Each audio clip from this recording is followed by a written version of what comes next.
আমারি কণ্ঠে তুমি তোমারি বাণী তুলেছ, বুকের ধীরাজে তুমি পুরাণের স্থান দিয়েছ।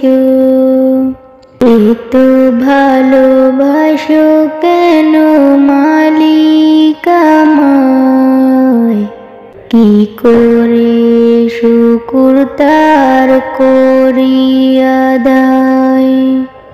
এত ভালোবাসো কেন মালিক আমায়, এত ভালোবাসো কেন মালিক আমায়।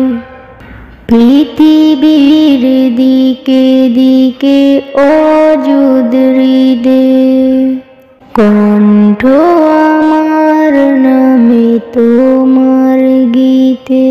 পৃথিবীর দিকে দিকে অযুদ হৃদে কণ্ঠ আমার নামে তোমার গীতে। এত ভালোবাসো কেন মালিক আমায়, এত ভালোবাসো কেন মালিক আমায়।